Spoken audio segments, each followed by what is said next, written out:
দক্ষিণ আফ্রিকার অবিসংবাদিত নেতা নেলসন ম্যান্ডেলা নেই, তবে ফিলিস্তিনিদের প্রতি তার বন্ধুত্ব এখনও অমলিন। দীর্ঘ ২৭ বছর কারাবাসের পর ১৯৯০ সালের ফেব্রুয়ারি মাসে মুক্তি পান তিনি। মুক্তির সপ্তাহ দুয়েকের মধ্যে ম্যান্ডেলা সাক্ষাৎ করেন আরেক মুক্তিকামী নেতা ফিলিস্তিনের ইয়াসির আরাফাতের সঙ্গে। সাক্ষাতে আরাফাতকে বুকে জড়িয়ে ধরেছিলেন ম্যান্ডেলা।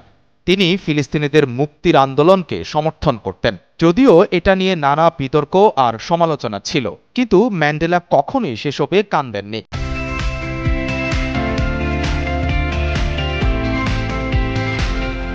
কারণ ইয়াসির আরাফাতের প্যালেস্টাইন লিবারেশন অর্গানাইজেশন বা পিএলও ম্যান্ডেলার দীর্ঘদিনের সংগ্রামে সমর্থন জুগিয়েছে।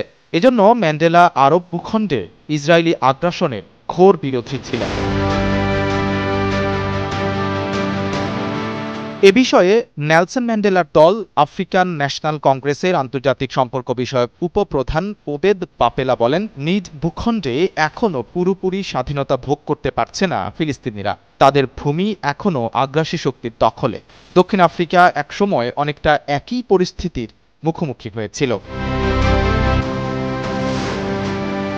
ইতিহাসবিদ ও লেখক ডেভিড সাকস বলেন, ফিলিস্তিনিদের প্রতি অকুণ্ঠ সমর্থন থাকার পরও নেলসন ম্যান্ডেলা দক্ষিণ আফ্রিকার একমাত্র প্রেসিডেন্ট যিনি ১৯৯৪ সালের পর ফিলিস্তিন ও ইসরায়েল সফর করেছিলেন।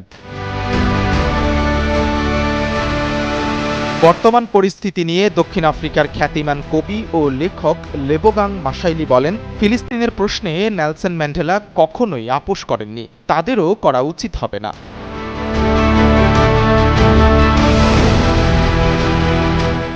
দাদা নেলসন ম্যান্ডেলার দল আফ্রিকান ন্যাশনাল কংগ্রেসের একজন আইন প্রণেতা মান্ডেলা ম্যান্ডেলা ৩ ডিসেম্বর থেকে ফিলিস্তিনিদের প্রতি সংহতি জানিয়ে জোহানেসবার্গে ৩ দিনের একটি সম্মেলন আয়োজন করছেন তিনি। সম্মেলনে ফিলিস্তিনি স্বাধীনতাকামী সংগঠন হামাসের সদস্যরাও উপস্থিত ছিলেন।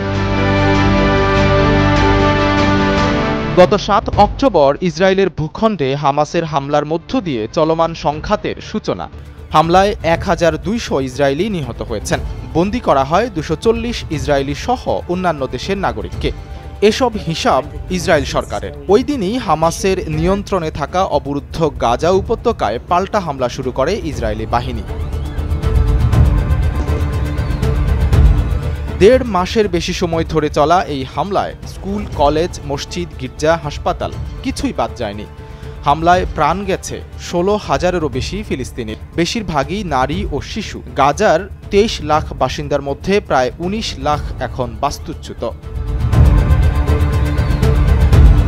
কঠিন এই সময়ে ফিলিস্তিনিদের পাশে রয়েছে দক্ষিণ আফ্রিকা। গত মাসে দক্ষিণ আফ্রিকার পার্লামেন্টে ক্ষমতাসীন এএনসির আইন প্রণেতাদের সমর্থনে একটি প্রস্তাব পাশ হয়। এর আওতায় ইসরায়েলের সঙ্গে কূটনৈতিক সম্পর্ক স্থগিত করে দেশটি।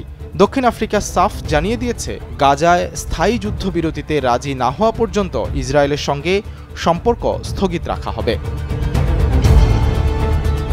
সাঈদ রহমান, কালবেলা।